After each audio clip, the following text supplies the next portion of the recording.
According to a Federal Reserve report published in 2022, homeowners had an average net worth of $1.53 million, while renters had an average net worth of $154,000. Now, homeownership can be a tricky topic because many of us younger people were promised that going to college and getting a good job would allow us all to buy houses. So in today's video, I want to talk about the differences between renting and buying, comparing home ownership to the stock market, how you can work towards home ownership, and debunk some of the common myths that people have around home ownership. If you're new here, my name is Alice and I'm a chartered professional accountant, and on my channel, I help you make money, save money, and invest money. So do me a favor, hit the like button, join my newsletter, and let's get into the video. So the reason why home ownership leads to an increase in net worth is because you are leveraging debt to acquire an appreciating asset at a very low interest rate. Historically, real estate values have always gone up, particularly in North America. You can also become a landlord and collect rent through long-term rentals or through short-term rentals like Airbnb. But it's really the leverage of debt and the rental income that is the power vehicle that creates the wealth for you.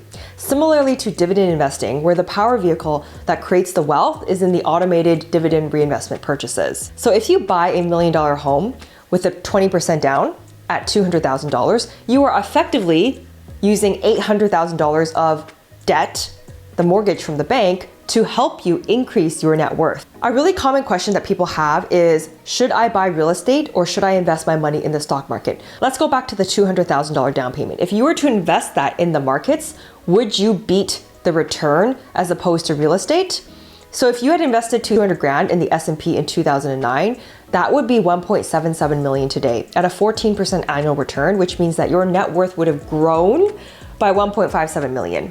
Now let's compare this to some real estate across North America. If you used that 200K to buy a detached house in Los Angeles, the median price back there was 300,000. Today, that price is 900,000, which is about a 7% increase. So your net worth would have grown by 600,000. Now let's look on the East Coast. If you purchased a detached house in Manhattan, New York, that was 800,000 in 2009, that would be 1.2 million today. That's a 2% increase, and your net worth would have grown by 400,000. In 2009, a detached house in San Francisco was 400,000. Now that is 1.2 million. So your net worth would have grown by 800,000. Let's look at Vancouver. Vancouver tends to get a lot of publicity around real estate and housing prices. In 2009, a detached house was going for 650,000 on average, and now that number is 2 million. So your net worth could have grown by 1.4 million.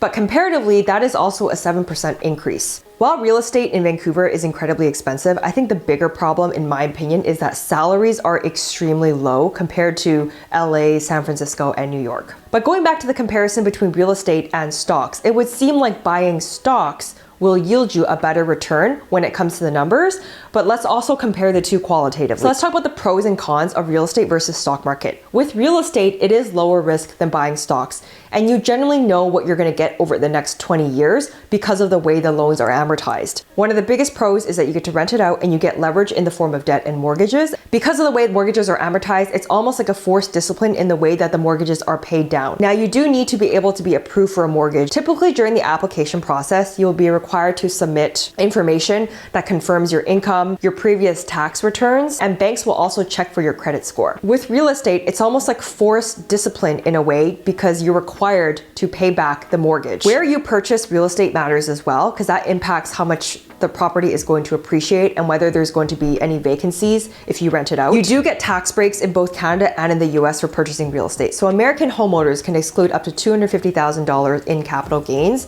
or up to $500K for married couples. And Canadians can also exclude their primary residence. But one of the biggest cons to real estate in general is that it's far less liquid than stocks. So you cannot just sell a property by clicking a button. There's much more friction. You have to go through a listing process. If you're in an environment where you're selling at a bad time, maybe the rates are high and the price is low, the offer that you get on a sale really depends on the market conditions at the time. Stocks, I think, are a great option for investors that have a longer perspective and possibly a proven track record when it comes to investing. You can definitely do it yourself, or you can rely on an advisor. And with stocks, you can invest them directly in tax advantaged accounts, which allow you to defer tax and pull out depending on the type of account. It could be penalty free after retirement. In Canada, we have the TFSA. which is like tax-free forever. Stocks are higher volatility, so the prices will go up and down and fluctuate more on a daily basis. Not always a bad thing, but some people do pull money out of the markets when the markets are down, which is a no-no for the purpose of this comparison. There are a lot of great stock investors out there, and if you had invested $1,000 in Nvidia in 2009 at $3 per share when no one knew who Nvidia was, that $1,000 would now be $2 million today. Now, it's very easy to cherry pick these exceptions and unicorns like Nvidia when hindsight is 2020. You also could have spent $1,000 on a penny stock, and that penny stock is now $0. So let's compare ownership to renting. There are many reasons that renting can be beneficial in the short term. If you are moving to a new city, if you require location flexibility, if you're going through a major life change, renting could be a great option. The other scenario is when you already own and the property you own is rented. So you are already in the market with an asset that's generating you an income. Maybe you purchased it in another location and you want to live closer to the city. In both of these scenarios, I would encourage you to consider putting money in the markets on the side if you can. If you're not in the position to buy real estate, but you want to someday, or at least want to participate in the real estate market, you can opt for REITs, real estate investment trusts. You can buy REITs on the open stock market. These are big companies that invest in commercial buildings, shopping malls. So Vanguard has one called the Vanguard Real Estate Index Fund ETF. And some of these REITs will also issue a cash distribution, and you can check whether your broker allows you to automatically reinvest the distribution, so it creates the effective compound interest for you. And if you are looking to work towards home ownership, in the meantime, remember that the primary qualifier for getting a mortgage is usually your income, and they will usually need to take a look at your pay stubs. But also having a good credit score will help you as well, and it affects the interest rate that the lender will offer you. I would also encourage you to avoid bad debt. Sometimes in the mortgage qualification process, they may actually ask you to pay off certain debts that you have. Make sure you check out my video up top here on paying off debts. I go into depth in that video on whether you should use the snowball method or the avalanche method. Overall, I think that real estate investing is a great way to acquire wealth. The stock market is also a great way to acquire wealth. For younger people that are watching this, if you save up for a down payment while you live at home and you can rent out your property, I think that's the best and most ideal scenario. And that's what I would recommend younger people that can't afford to get into the market yet. In the long term, the best option is to do both if you can. What I would highly encourage people to do is to consider getting into real estate first, because that's typically higher barrier to entry. And then you can also purchase stocks and grow your portfolio alongside. And the ability to earn rental income from it and deduct the interest for tax purposes will allow you to create wealth. Many people's net worth is primarily tied into the home that they live in.